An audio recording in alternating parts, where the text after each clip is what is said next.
மதிப்புமிக்க ராமநாமத்தை சொல்லியதால் ஒரு வயதானவருக்கு கிடைத்த மறு வாழ்க்கையை பற்றிய கதையை இந்த பதிவில் பார்க்கலாம். இதுவரை இந்த சேனலை சப்ஸ்கிரைப் பண்ணலன்னா மறக்காமல் சப்ஸ்கிரைப் பண்ணிடுங்க. காசியிலே இருந்த செல்வந்தர் ஒருவர் மிகச்சிறந்த கொடைவள்ளலாக இருந்தார். முந்தைய வினைப்பயன் காரணமாக அவரை தொழுநோய் முழுமையாக பற்றி கொண்டது. அவரிடம் உதவி பெற்ற பலரும் அவரை பராமரிக்க முன்வந்தனர்.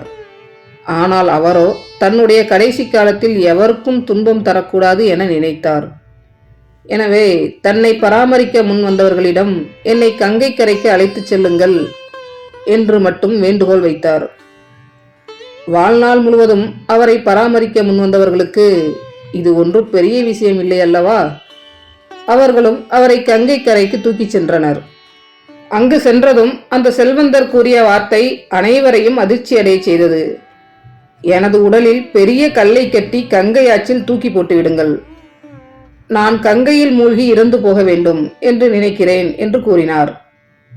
ஆனால் அவரது நண்பர்களும் அவரால் உதவி பெற்று அதன் காரணமாக அவரை பராமரிக்க வந்தவர்களும் அவர் சொன்ன செயலை செய்ய மறுத்தனர். ஆனால் அவர் தொடர்ந்து வலியுறுத்தியதனால் வேறு வழியின்றி செல்வந்தரின் இடுப்பில் கயிற்றை கட்டி அதோடு ஒரு பெரிய கல்லையும் இணைத்து கட்டினர். அதனை கண்டு அவருக்கு நெருக்கமான நண்பர்கள் பலரும் அழத் தொடங்கினர். அப்போது அந்த வழியாக வந்த கபீர்தாசரின் சீடர் பத்மநாபர் வந்தார். அவர் செல்வந்தரின் உடலில் கல் கட்டப்பட்டிருப்பதையும் அவரை சுற்றி நிற்பவர்கள் துக்கத்தில் இருப்பதைக் கண்டு என்ன விஷயம் என்று விசாரித்தார். அங்கு கூடியிருந்தவர்கள் அவரிடம் நடந்த விஷயங்களை விளக்கமாக கூறினார்கள். உடனே பத்மநாபர் அங்கிருந்தவர்களிடம், நான் சொல்லும்படி நீங்கள் செய்தால் அவரை காப்பாற்றி விடலாம் என்று சொன்னார். அதற்கு அனைவரும் ஒப்புக்கொண்டனர். பிறகு பத்மநாபர் அனைவரும் ராமநாமத்தை 3 முறை சத்தமாக சொல்லுங்கள் என்று கேட்டுக்கொண்டார்.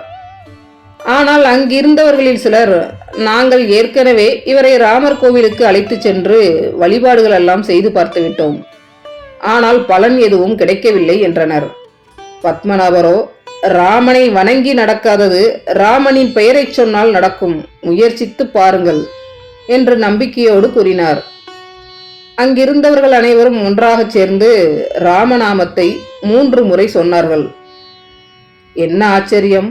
செல்வந்தரின் நோய் முழுமையாக நீங்கி அவர் உற்சாகமாக எழுந்து நின்று கொண்டிருந்தார். பத்மநாபர் அவர்களை எல்லாம் அழைத்து கொண்டு தனது குருவான கபீர்தாசரிடம் சென்று நடந்ததை கூறினார்.